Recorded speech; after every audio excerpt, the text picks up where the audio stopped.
Voilà.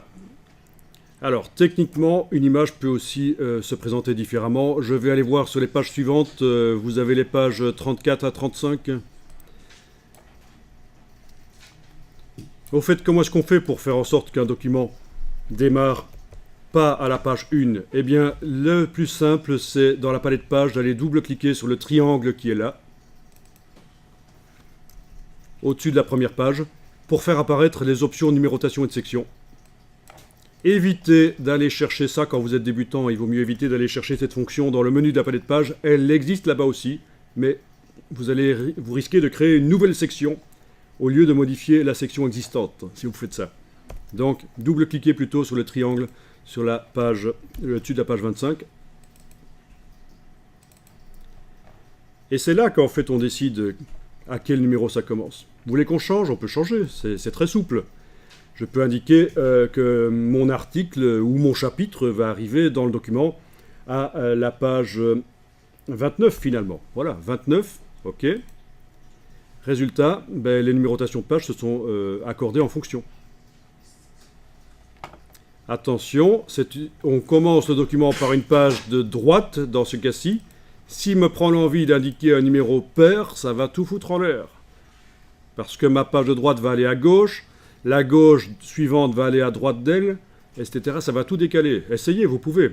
Double-cliquez sur le triangle, mettez un numéro pair, comme par exemple 30. Voilà. Vous voyez? Alors on a un truc bizarre là, sur la page 31. On a une image qui déborde là. Voilà.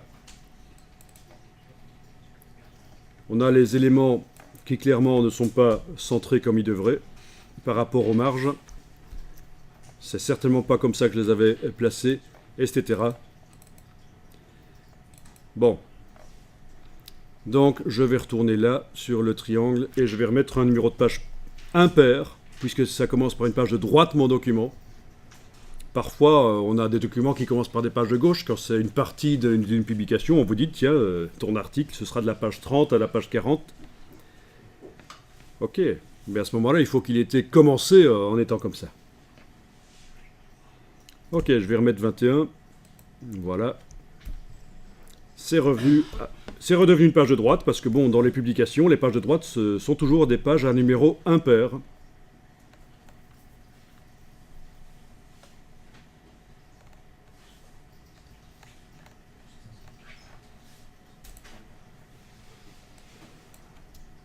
Ok.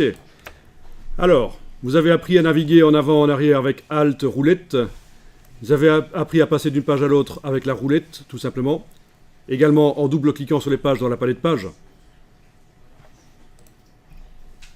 Maintenant, vous avez la possibilité de bouger dans sa fenêtre le document avec la barre d'espacement sur le clavier. C'est le raccourci de la main dans la palette des outils. Comme on fait souvent ça, on n'enclenche pas la main dans la palette des outils. Si vous faites ça, enclencher la main dans la palette des outils et l'utiliser, ben oui, ça marche.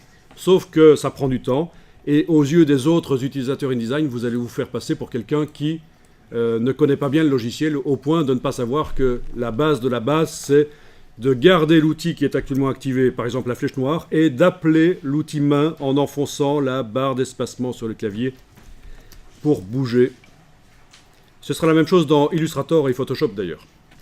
La main et la loupe, vous ne l'enclenchez pas dans la palette des outils, c'est foireux. Alors ma palette des outils est en 2 colonnes, mais vous pouvez aussi la faire passer en 2 colonnes, la vôtre. Je vous le conseille pour la suite, avec la double flèche. Clique sur la double flèche, clique sur la double flèche, elle est passée en 2 colonnes. Si vous l'avez fermée avec la petite croix, vous allez dans le menu Fenêtre, Outils, c'est par ordre alphabétique, et vous récupérez votre palette des outils.